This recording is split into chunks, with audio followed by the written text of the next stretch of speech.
Good morning, this is Dominic with TheBackVlog. Yesterday I finished Primal.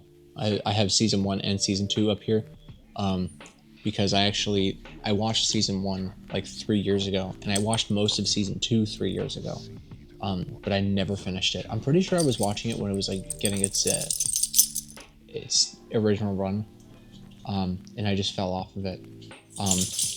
So I got these for Christmas last year, and I finally finished Primal. I started from the beginning because like 3 years is a long time. You know, the thing with Primal is, I mean, if you've seen it, you know, but there's like not a lot of dialogue in this show, and the only dialogue that is in this show, whenever it happens in season 2, is not even in English.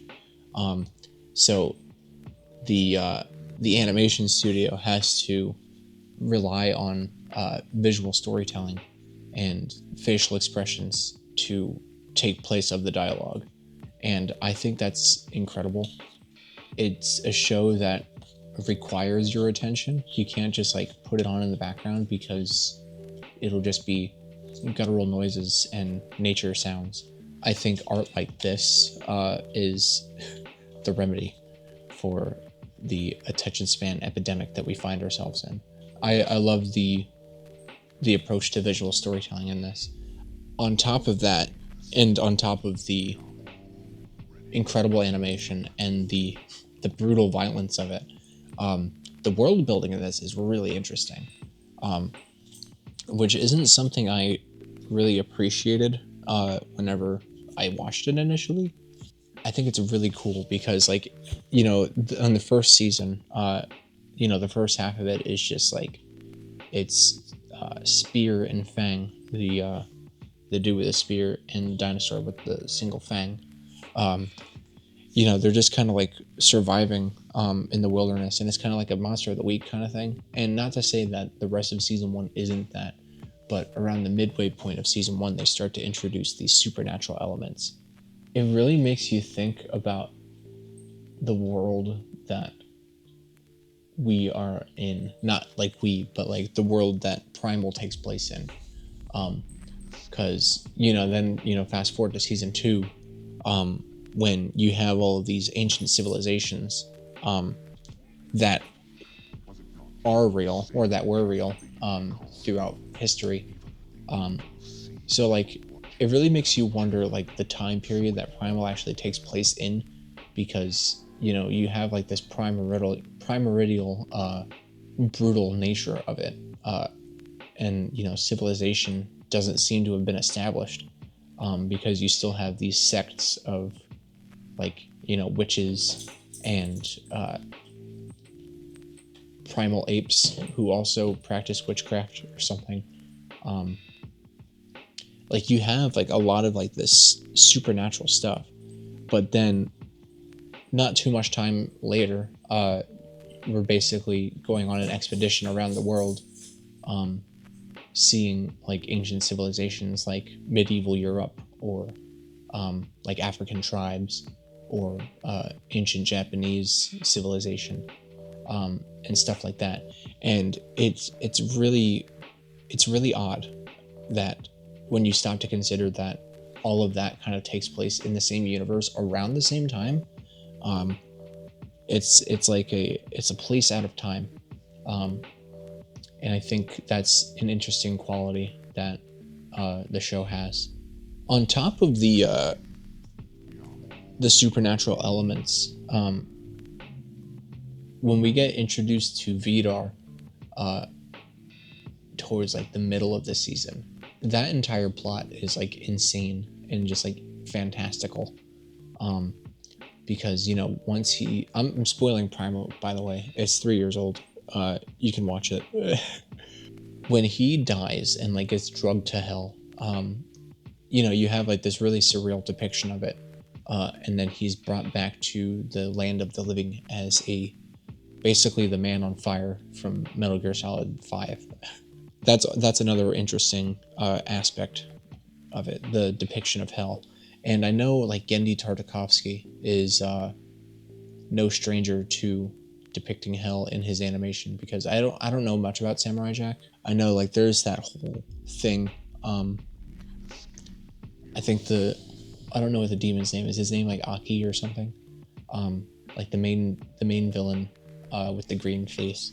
I think he's like a demon from hell or something. And I think like a lot of the 5th season of Samurai Jack like takes place in hell. I mean, I don't really know much about Samurai Jack, but with the little of it that we see in Primal, that kind of like adds a whole nother layer of the mythological and the fantastic in this already mythological and fantastic world. Season 2 ends basically as a good like book closer to the story. But I guess there's a season 3 coming out at some point. I don't know. I don't think it's anytime soon. So I'm curious like how they'll continue it. Now that we have 5 main characters instead of 2, I think you could go anywhere with it. But I'm just curious if it'll be any good. I think initially I was like, I saw there was a season 3 coming, and I was like, oh, I'm probably not gonna watch that. It'll probably just be like a cash grab or something. But like I think that initial thought that I had kind of disregards. Or not disregards. I think that initial thought kind of like discredits Gendy Tartakovsky. You know, I think if there's a season 3 that's going to happen, I don't think it's going to happen for no reason. Like I think the 5th season of Samurai Jack came out like a decade after. It came out a long time after the 4th season, because I didn't grow up watching Samurai Jack, but it was around when I was a kid, and I know the 5th season is like 2020s. And that, you know, that serves as like the closer to that show. But you know, I heard nothing but good things about that, and I feel like you know, Gendy Tartakovsky has been around for such a long time and is such a powerhouse in American animation that there doesn't seem like there's going to be much studio interference. I don't think season 3 is going to be just a cheap cash grab. I think it's probably going to actually have something to say. So I don't know. We'll see whenever Primal season 3 comes out in 5 years. I was also watching. I didn't watch the special feature on season 2, but on season 1, it shows you the special feature of, you know, everything that's like how this show is made, and there's like a maximum of like 11 or 12 people who made this show, which is insane to me. They had this like little special featurette going into like the behind the scenes of the show, and it's talking about the creation of the music and the creation of the animation and the story. And it's really interesting to see like people in the industry at work, especially when it's like as close knit as it is. Like it seems like these people are not working at a job because they are doing what they love. They're creating art around the people that they love too. And I think that's really, really awesome.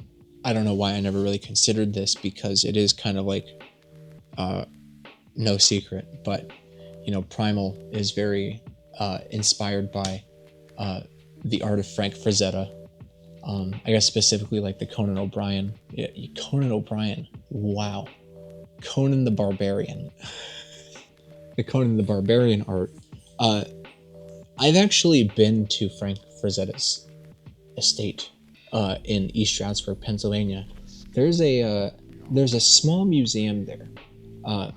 For anybody interested in the art of Frank Frazetta, you gotta go to the bumfuck Pennsylvania to see this museum. His house is like at this windy. I'm talking about Frank Frazetta now. I'm done talking about Primal.